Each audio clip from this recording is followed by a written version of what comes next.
पातंजल योग दर्शन में अब तक बतलाए गए प्रथम सूत्र से लेकर 18वें सूत्र तक योग और उसके साधनों का संक्षिप्त रूप से निदर्शन किया गया। अथ योगानुशासनम, अब योग का अनुशासन बतलाते हैं।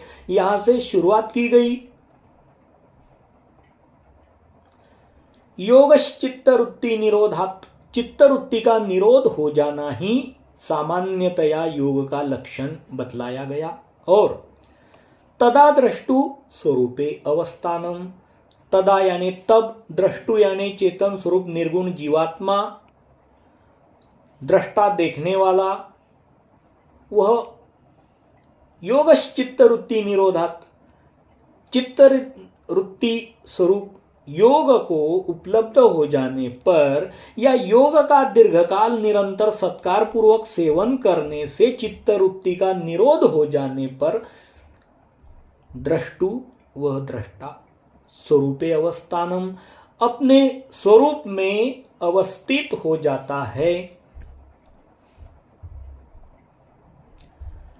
इस प्रकार योग के बारे में बतलाया और उसके लिए जो अभीप्सित साधन हैं उन साधनों का भी संक्षेप में वर्णन किया गया कि वह योग सतो दीर्घकाल नर्यंतर्य सत्कारात् सेवितो दृढ़ भूमि, दीर्घकाल निरंतर सत्कार पूर्वक सेवन करने से योग की दृढ़ता हो जाती है। और उसके लिए वैराग्य अभ्यासाच यह साधन उपायभूत बतलाए। वैराग्य और अभ्यास की व्याख्याएं भी बतलाई और फिर जो दृष्टा अपने स्वरूप हो जाने से ध्यान योग सिद्ध होता है, वह दो प्रकार का, संप्रज्ञात योग और असंप्रज्ञात योग। शुरू में संप्रज्ञात योग और अंततः असंप्रज्ञात योग फलित हो जाता है। संप्रज्ञात योग यानी सम सम्यक प्रकारेण प्रकर्षेण ज्ञात, यानी ध्यान के लिए किसी विषय वस्तु का चुनना और उन विषय वस्तु को ज्ञात होना। वितर्क, विचार, आनंद और अस्मिता, इन चारों का ज्ञात होना, वह संप्रज्ञात योग यानी समाधि कहलाती है। इस संप्रज्ञात योग का सगुण साकार साधनदाता ईश्वरीय अवतार की भक्ति में उपयोग किया जाता है। और जो असंप्रज्ञात योग है, यानी संप्रज्ञात योग के विपर्यास से, संप्रज्ञात योग क्या है? वह सवितर्क, सविकल्प, सविचार एवं बीज रूप समाधि है। यानी ध्यान साध्य होने के लिए विषय वस्तु को चुना है, उसका बीज वहां पर है। और असंप्रज्ञात योग में वही निर्बीज हो जाते हैं, यानी वह निर्विकल्प, निर्वितर्क, निर्विचार, निर्बीज समाधि है। यह समाधि आत्मा से ही आत्मा में स्थिर हो जाने से उपलब्ध हो जाती है, यानी यह आत्मोपलब्धि है, आत्मवान हो जाना है। और इसका उपयोग जो है वह निर्गुण निराकार की ध्यान धारणा में, उपासना में किया जा सकता है। अब इस प्रकार अब तक साधनों का संक्षेप में वर्णन किया। आगे चलकर फिर किस प्रकार के साधक का यह पीछे बतलाया हुआ जो योग है वह शीघ्रातिशीघ्र सिद्ध हो जाता है, उसे समझाने के लिए अगले प्रकरण का प्रारंभ करते हैं। भव प्रत्ययो विदेह प्रकृति लयानाम। भव प्रत्ययो विदेह प्रकृति लयानाम, विदेह प्रकृति लयानाम। भव प्रत्यय विदेह और प्रकृति लयानाम, प्रकृति का विलय। यह ध्यान योगियों का जो पिछले सूत्रों में बतलाया हुआ जो योग है, निर्बीज समाधि का या बीज रूप समाधि, उसे भव प्रत्यय कहते हैं। भव यानी उत्पन्न होना, निर्मित होना, जागृत होना। किसका? प्रत्यय का। प्रत्यय का भव, प्रत्यय का जागृत होना। जो प्रत्यय आए हुए रहते हैं, फिर वह बीजरूप समाधि के हो या निर्बीज समाधि के हो, जो प्रत्यय यानी अनुभव आए हुए रहते हैं, दीर्घकाल निरंतर सत्कार पूर्वक जो साधना की हुई रहती है, फिर वह इस जन्म में हो या पिछले अनंत अनेक जन्मांतरों से की हुई हो, उनका जो प्रत्यय अनुभव है, उससे विदेह यानी विदेही अवस्था, यानी देह में रहते हुए भी देह के अतिक्रमण करने की, यानी दृष्टा अपने स्वरूप में साक्षी भाव से तटस्थ हो जाने की, और प्रकृति का लय यानी इंद्रिय तथा अंतःकरण में जो चित्त की वृत्तियां उठती है, 5 प्रकार की वृत्तियों के संबंध से जो उठाव होते हैं, उनका लय हो जाना, उसका जो अभ्यास दीर्घकाल किया हुआ है, उसका प्रत्यय सहज ही आगे चलकर होने लगता है। जो पूर्व जन्म में योग का साधन करते करते साधक विदेह अवस्था तक पहुंच चुके थे, अर्थात शरीर के बंधन से छूटकर शरीर के बाहर स्थित होने का जिनका अभ्यास दृढ़ हो चुका था, शरीर के बाहर स्थित होना यानी शरीर में ही रहते हुए शरीर का अतिक्रमण करना, शरीर को साक्षी भाव से दृष्टा बनकर देखना, शरीर अलग है और मैं अलग हूं, यह शरीर के बाहर होने का अभ्यास है।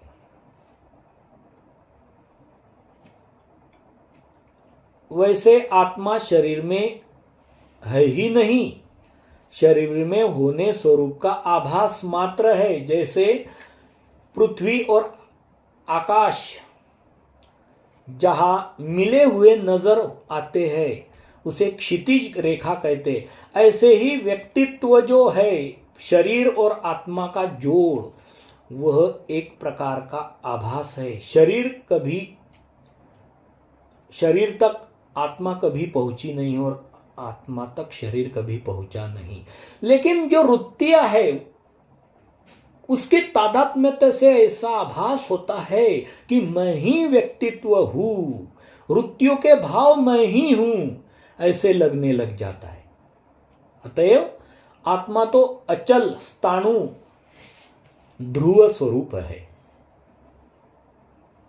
लेकिन फिर भी वह अज्ञान होने से अविद्याश्रित मति त्रयों के कारण रजतम के द्वारा प्रकृति के संबंध से राग द्वेष में बंध जाता है, और शरीर का भी अस्मिता का भाव यह राग निर्मित कर देता है, और उसके जरिए चित्त की वृत्तियां जो उठती है इंद्रियों के माध्यम से बाहरी विषय घटना प्रसंगों की, उनमें भी वह तादात्म्य पा जाता है, तो राग से या द्वेष से, तो उनसे तो छुटकारा पाना अवश्य कर्तव्य है। इससे यह योग आचरण करना अनिवार्य है। और ऐसा योग अनेक जन्मांतरों में आचरण करते करते जो इन चित्त की वृत्तियों से अतिक्रमण कर चुके होते हैं और जिनका दृष्टा अपने स्वरूप में अवस्थित हो चुका होता है, फिर वह बीजरूप समाधि तक पहुंचा हो या निर्बीज समाधि को उपलब्ध किया हुआ हो, वह विदेह अवस्था को प्राप्त हो जाते हैं। और इसमें भी प्रकृति शरीर के बाहर होने का साधन एक अलग है कि देह से भी वह बाहर निकल सकता है। अगर उसी साधना में, देह के बाहर हो जाने की साधना में अगर संयमन बरते तो शरीर के बाहर, प्रत्यक्ष बाहर भी आ सकता है, वह अलग साधना है।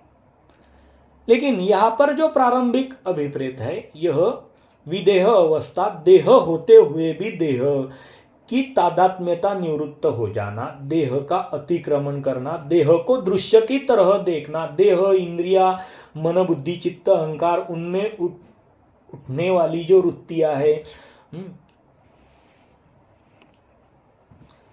उनको दृश्य की तौर पर देखना और दृष्टा अपने आप में अवस्थित हो जाना, यह विदेह अवस्था होती है।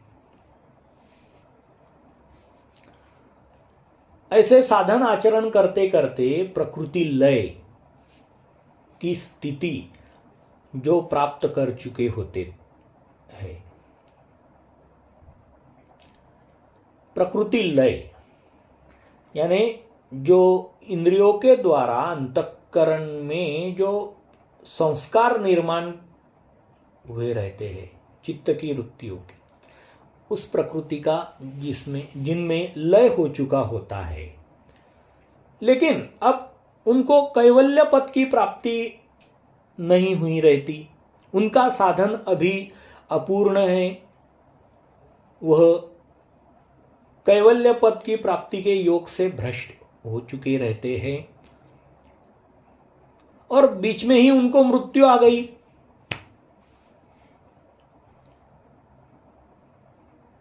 तो इन दोनों प्रकार के योगियों का जब पुनर्जन्म होता है, तब वह योग भ्रष्ट साधक पुनः भगवान श्री कृष्ण ने 6 अध्याय में बतलाए हुए श्लोकों के अनुसार योगियों के कुल में जन्म होता है।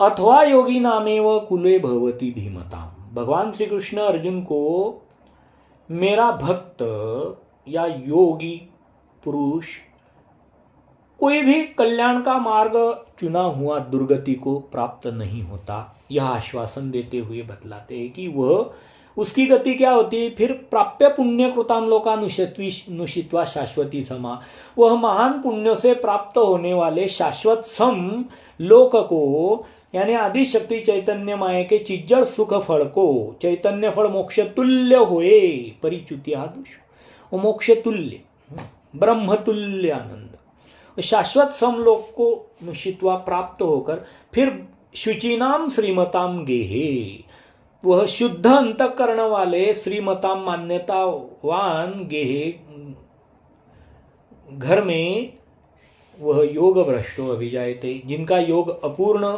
रहा होता है वह अभिजायते यानी जन्म पाता है। अथवा योगी नामेव कुले भवति धीमताम, धीमताम योगी नाम एव कुले भवति, बुद्धिमान योगी पुरुषों के कुल में वह जन्म पाता है, ताकि वह पूर्व संस्कार सहज स्वाभाविक उस योगी के कुल में जन्म पाने से उसे जागृत होने के लिए उन प्रकार के क्रियमान संस्कार उपलब्ध हो सके, उससे प्रारब्ध के संस्कार जाग सके। लेकिन एतद्धि दुर्लभतरम लोके जन्म यदि दृश्यम, इस प्रकार के जन्म इस लोक में अत्यंत दुर्लभतर होते हैं। और फिर तब उनको पूर्व जन्म के योगाभ्यास विषयक संस्कारों के प्रभाव से अपनी स्थिति का तत्काल ज्ञान हो जाता है। यह भगवान श्री कृष्ण बतलाते हैं कि तत्रतम बुद्धि संयोगम लभते पूर्वदेहिकम, तत्र वहां पर जहां पुनर्जन्म पाया है शुचिनाम श्रीमताम गेहे या धीमताम योगी नाम कुले, वहां पर तम बुद्धि संयोगम, तम वह जो बुद्धि संयोग है पूर्व देहिक, जो दीर्घकाल निरंतर सत्कार पूर्वक योग का आचरण किया हुआ रहता है, उस पूर्व देहिक साधनाचरण की योग्यता को लभते, वह प्राप्त होता है। वायुर्गंधा निवाशयात, जिस तरह से वायु एक जगह से दूसरी जगह पर बहने लगने पर फूल के आश्रय स्थान के फूल का सुगंध अपने साथ ले जाता है, उसी तरह से मृत्यु घटित हो जाने पर एक इस पूर्व जन्म से पुनर्जन्म में अपने पिछले किए हुए सभी संस्कार अपने साथ जीवात्मा ले जाता है। और यततेच ततो भूय संसिद्धो कुरुनंदन, कुरुनंदन ततो वहां पर पुनर्जन्म में वह पूर्वदेहिक बुद्धि संयोग को यानी योगाचरण के संस्कारों को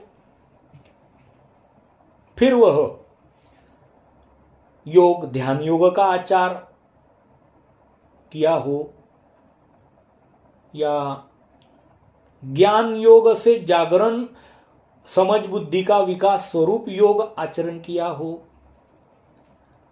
या वैराग्य का आचरण किया हो या ईश्वरीय भक्ति का अनुसरण किया हो, जो कोई संस्कार जितने उसके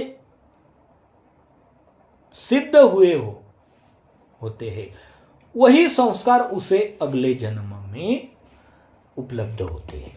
यत तेच ततो भूय संसिद्धो, भूय भूय यानी पुन्हा, वहां पर वह यतते प्रयते यानी प्रयत्न करता है, और ततो वहां पर वो समसम्यक प्रकार सिद्ध हो जाता है। उसकी जो सम्यक सिद्धि है यानी कैवल्य पद की प्राप्ति, उसकी वह उपलब्धि कर लेता है।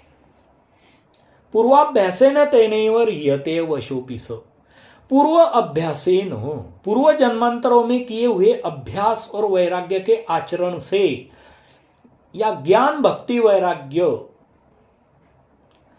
के संस्कारों के प्रभाव से तेन एव ह्रियते यः वशोऽपि स, वह अवश्य होकर पराधीन होकर उन संस्कारों के प्रभाव से वह पूर्व अभ्यास के संस्कारों को अनायास ही प्राप्त हो जाता है, ह्रियते आकर्षित किया जाता है। वेदोनी बोधिति का बोधुनी वेदिति, यह व्यक्तमंत परमेश्वर की सृष्टि व्यवस्था है कि साधक को वह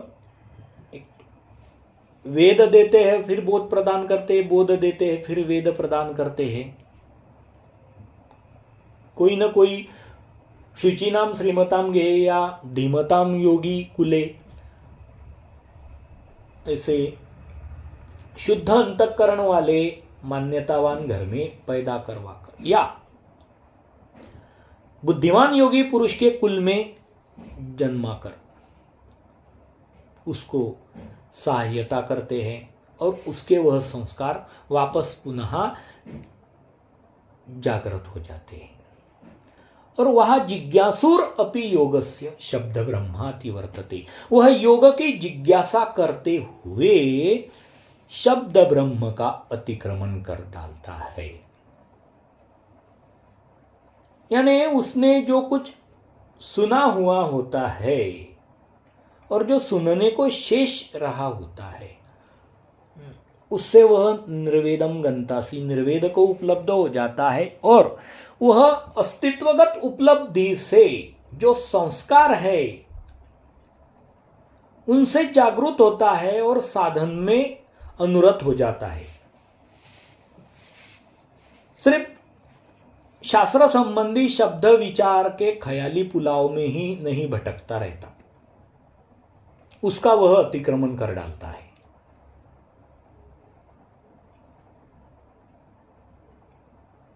और इस प्रकार की जो पूर्व जन्म के योगाभ्यास विषयक संस्कारों के प्रभाव से उसे अपनी स्थिति का तत्काल ज्ञान हो जाता है, मैं शरीर नहीं हूं, मैं आत्मा हूं और अनायास ही उसके वैराग्य और अभ्यास के दीर्घकाल आचरण किए हुए संस्कारों के प्रभाव से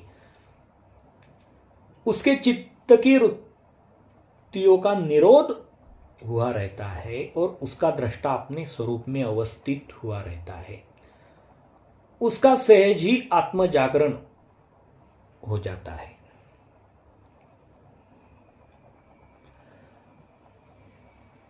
और वह साधक की परंपरा के बिना ही निर्बीज समाधि अवस्था को प्राप्त कर लेते हैं। जिनके पिछले जन्मों में निर्बीज समाधि यानी निर्विकार, निर्विकल्प, निर्विचार समाधि घटित हुई रहती है, वह निर्बीज समाधि को उपलब्ध कर लेते हैं। यानी उनकी जो निर्बीज समाधि है वह उपायजन्य नहीं है। यहां पर किन्हीं उपायों के जरिए उन्होंने प्राप्त नहीं किए। उपाय पिछले जन्मों में ही पूरी तौर पर से घटित हुए रहते हैं। फिर उनमें भी अपनी अपनी क्षमता के अनुसार किसी की 90%, किसी की 80%, किसी की 50%, ऐसी साधना फलित हुई होंगी तो उसी के अनुसार उसे आत्म जागरण होता है और वहां से पुनः वापस उसका योगाचरण शुरू हो जाता है। क्योंकि भगवान कहते हैं कि अनेक जन्म संसिद्धिस ततोयति पराम गतिम। पूर्वाभ्यासेन तेनेव रियते व शोपिस। पूर्व जन्म के किए हुए अभ्यास से वो परवश होकर न चाहते हुए भी वह आकर्षित किया जाता है और वह प्रयत्नाद्यतमान वस्तु वह प्रयत्नमान हो जाता है, प्रयत्न करने लग जाता है। और वह योगी संशुद्ध किल्बिश या चित्त की वृत्तियों की जो मलिनता है उससे वह संशुद्ध समसम्यक प्रकार शुद्ध हो जाता है। अंतरतम की अंतकरण मन बुद्धि चित्त अहंकार के संस्कारों की शुद्धि हो जाती है। कर्म का भी ईश्वरीय भक्ति के मार्ग से विनाश हो जाता है। ऐसे अनेक जन्मों की संसिद्धि समसम्यक प्रकार सिद्धि यानी आत्मिक योग्यता होते ततो याति परम गतिम। उसके बाद वह परम गति को पहुंचता है यानी कैवल्य पद की प्राप्ति को उपलब्ध कर लेता है। लेकिन इनमें ऐसा भेद है अद्वैत तथा द्वैत। अद्वैतवाद के ख्याल के अनुसार उनको साधन में ही आत्मा ही वह परमात्मा मान लेते हैं। तो आत्मा की अपने स्वरूप में निर्बीज समाधि को उपलब्ध कर जो स्थिरता हो जाती है, दृष्टा अपने स्वरूप में पूरी तरह से अवस्थित हो जाता है, उसी को वह कैवल्य पद कहते हैं। यानी साधन में ही, साधन काल में ही जो अनुभूति आती है, चित्त के वृत्तियों का पूरी तरह से लयंगत हो जाना, देह का अतिक्रमण करना, विदेही अवस्था को प्राप्त होना, साक्षी दृष्टा हो जाना और प्रकृति का लय हो जाना, यानी चित्त अंतःकरण के संस्कारों से सहजतम रूप से छूट जाना या प्रयास करके छूट पाना, यह वह कैवल्य पद की प्राप्ति कहते हैं। और द्वैतवाद के अनुसार आत्मा और परमात्मा अनादि से ही दो स्वतंत्र भिन्न पदार्थ है। तो आत्मा इस प्रकार की जो निर्बीज समाधि है उसे उपलब्ध करने पर सबीज समाधि का उपयोग कर लेता है। यानी सगुण साकार ईश्वरीय अवतार की जो संबंध में नाम लीला मूर्ति चेष्टा चतुर्विध स्मरण करने के लिए वितर्क विचार आनंद और अस्मिता का उपयोग कर लेता है।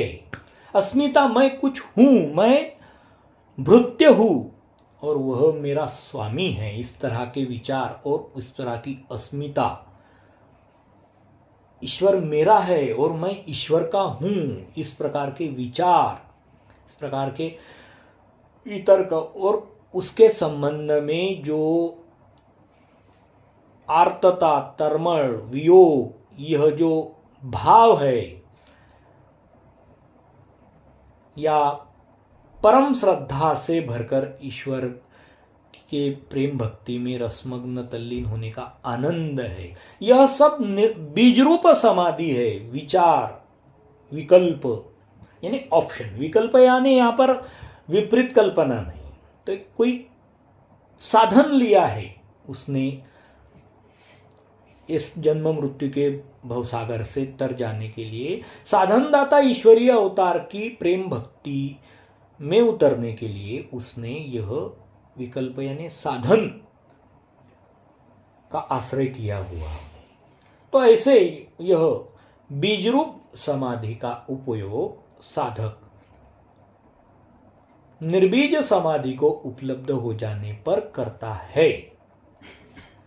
तो उस साधना के जरिए उसके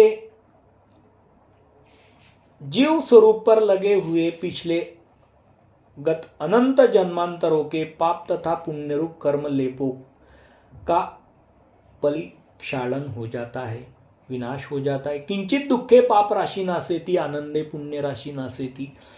साधनदाता ईश्वरीय अवतार के अधीन होकर उनके आज्ञा वचनों का पालन करते समय जो धर्माचरण के लिए कष्ट होते हैं और ईश्वरीय अवतार के स्मरण में जो आर्तता, तरमल और उनके वियोग का दुख होता है, उससे अनंत जन्मों के किए हुए पाप कर्मों के लेपों के राशियों का विनाश हो जाता है। और जो ईश्वरीय ध्यान प्रेम भक्ति में समरसता, हार्दिक आह्लाद, आत्मिक आनंद आता है, उससे आनंदे पुण्य राशि नासेती, पुण्य कर्मों के लेप का भी विनाश हो जाता है। इस तरह से शाब्द ज्ञान का चरित हो जाने पर फिर वह अपरोक्ष ज्ञान को प्राप्त होने के लिए योग्य हो जाता है। तो साधनदाता ईश्वरीय अवतार उसे किसी एक मंगल समय में उसके देवताओं के सभी मलों का परिसारण करके अपनी सत्ता शक्ति यानी अपरोक्ष ज्ञान शक्ति का संचार करते हैं। वहां पर भी वह जो शेष कर्म रहते हैं, पाप तथा पुण्य रूप कर्मों के लेप, वह बहुरूपता तथा बहुकामता के जरिए विनष्ट करता है। फिर जब सामान्य ज्ञान प्राप्त हो जाता है तब सत्ता और सामान्य ज्ञान मिलकर वह सभी कर्मों का और सभी देवताओं के मलों का यानी सूक्ष्म देह का विनाश कर डालता है। यानी यक्षिणी से लेकर विश्वरूप देवता तक सभी देवताओं के मलों का, सूक्ष्म देह का विनाश कर डालता है। फिर विशेष ज्ञान को प्राप्त कर लेने पर वह कृपास्पदीभूत होता है। तब उसकी जो अयोग्यता होती है ईश्वर प्राप्ति के आड़ में आने वाली, उसका योग दुख से विनाश हो जाता है। फिर साधनदाता ईश्वरीय अवतार उस पर कृपा करते हैं। अपनी कृपा शक्ति के जरिए उसकी अनादि अविद्या का छेद करके उस अनादि अविद्या विभिन्न हुए जीव कैवल्य को अपने पर कैवल्य आनंदमय स्वरूप में पावन करते हैं। वहां पर वह पर कैवल्य आनंदमय परमेश्वर के स्वरूप का स्पर्शजन्य आनंद शाश्वत तौर पर उपलब्ध हो जाता है। उसी को कैवल्य पद की प्राप्ति कही गई है।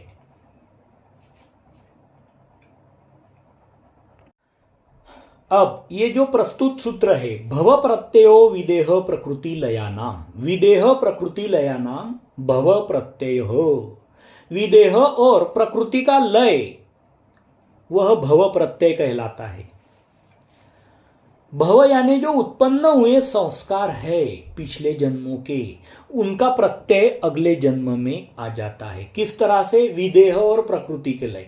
वह विदेह देह का अतिक्रमण सहज ही कर डालता है और प्रकृति का लय यानी चित्त की वृत्तियों में जो तादात्म्य पाना है, उससे उसका जागरण हो जाने से दृष्टा अपने स्वरूप में अवस्थित हो जाता है।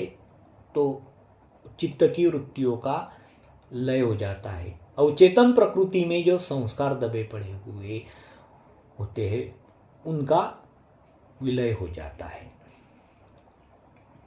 उसे ही भव प्रत्यय कहा गया है। इस भव प्रत्यय की योग में, समाधि में पुनः मनुष्य जन्म प्राप्त होना ही कारण होता है। यानी पुनः मनुष्य जन्म प्राप्त होने पर पिछले अनेक जन्मों के किए गए योगाभ्यास की साधना से ही विदेह और प्रकृति के लय का भव प्रत्यय यानी प्रत्यय अनुभव का भव यानी उत्पन्न होना घटित होता है। यानी अब सांप्रत साधन समुदाय नहीं, यानी सांप्रत साधन का आचरण करने का उसे कोई सायास प्रयास करना नहीं पड़ता, और अगर करना भी पड़े तो उसकी थोड़ी बहुत साधना जो बाकी रही होंगी वह करने की जरूरत रहती है। लेकिन जितने संस्कार उसने योग के जरिए पिछले जन्मों में अर्जित किए हैं वह अगले जन्म में उसे प्राप्त होते हैं और वहां से उसकी योगाचरण की साधना शुरू हो जाती है। और वह ऐसे भगवान श्री कृष्ण भी कहते कि पूर्वाभ्यासन तेने व रियते वशोपि, परवश होकर पूर्वाभ्यास के जरिए वह आकर्षित किया जाता है। और प्रयत्नाद्य तमानस्तु योगु संसिद्ध किल्बिषा, वह योगी प्रयत्न करते करते किल्बिष यानी जो चित्त की मलिनता है उससे सम्यक प्रकार शुद्ध हो जाता है। और ऐसे अनेक जन्म संसिद्ध ततो याति पराम गतिम, अनेक जन्मांतरों की सम्यक प्रकार सिद्धि यानी आत्मिक योग्यता, शुद्धता, चित्त की निर्मलता, चित्त की वृत्तियों का तिरोहित हो जाना, दृष्टा का अपने आप में आत्मसमाहित हो जाना, निर्बीज समाधि को उपलब्ध हो जाना और बीज रूप समाधि का उपयोग कर सगुण साकार ईश्वरीय अवतार की शरणागति स्वीकार कर या निर्बीज समाधि में निर्गुण निराकार परमात्मा की उपासना करते हुए वह ततो याति परम गतिम, उसके उपराम वह परम गति को यानी श्रेष्ठ गति को याति प्राप्त कर लेता है।